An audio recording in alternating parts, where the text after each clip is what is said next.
Station. लेकिन इस कहानी में आगे बढ़ने से पहले अगर आपने हमारा चैनल अभी तक सब्सक्राइब नहीं किया है तो कर लें और साथ ही बेल आइकन को भी जरूर दबाएं। तो चलिए बढ़ते हैं आज की कहानी की ओर।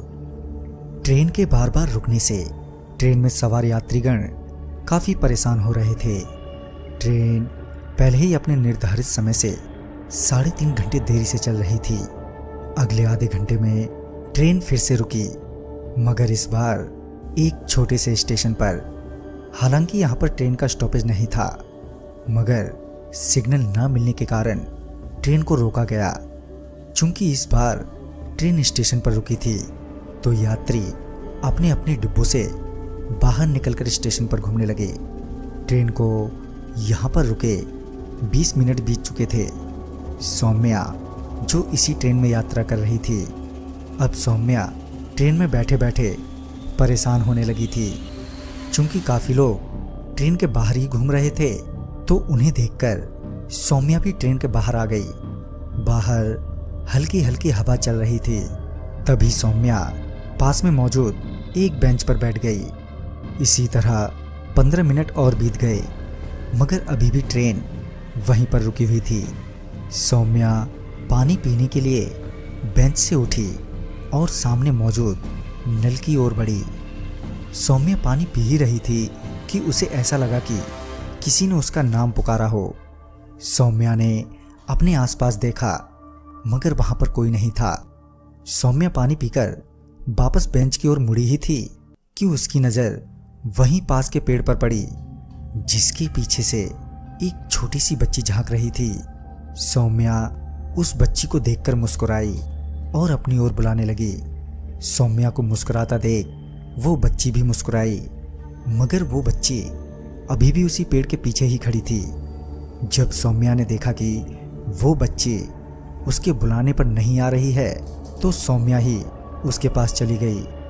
जब सौम्या उस बच्ची के पास पहुंची तो उस बच्ची ने कुछ बोला, मगर सौम्या को उस बच्ची की बात समझ में नहीं आई। मगर उस बच्ची के इशारों से पता चल रहा था कि वो बच्ची सौम्या से कुछ खाने को मांग रही है। वो बच्ची अभी भी पेड़ के पीछे ही खड़ी थी। तभी सौम्या ने अपने बैग से चॉकलेट निकाली और उस बच्चे की ओर बढ़ी कि एकदम से वो बच्ची सौम्या के हाथ से चॉकलेट लेकर उस अंधेरे में गायब हो गई। वहीं सौम्या ये देखकर हैरान थी कि उस बच्ची के पैर नहीं थे, मानो वो तो हवा में उड़ रही थी। इसके बाद सौम्या तुरंत ही वापस अपनी ट्रेन की सीट पर आकर बैठ गई। कुछ ही देर में ट्रेन भी खुल गई। अभी भी सौम्या डरी और सहमी हुई थी और वो उस बच्ची के बारे में ही सोच रही थी। तकरीबन आधे घंटे के बाद जब सौम्या ट्रेन की खिड़की के बाहर की ओर देख रही थी कि तभी वो बच्ची सौम्या को फिर दिखी। वो बच्ची ट्रेन के साथ साथ चल रही थी। तभी सौम्या ने वहां पर मौजूद अन्य यात्रियों से कहा, देखो ये क्या उड़ रहा है बाहर। मगर यात्रियों ने कहा, बाहर तो कुछ भी नहीं है। मगर सौम्या को वो बच्ची अभी भी दिखाई दे रही थी। वो बच्ची अभी भी कुछ खाने को ही मांग रही थी।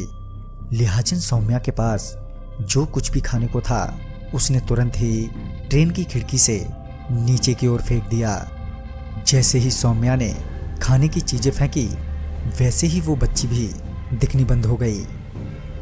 दोस्तों, ये घटना थी जनसाधारण एक्सप्रेस की, जो दिल्ली से राजेंद्र नगर पटना चलती है।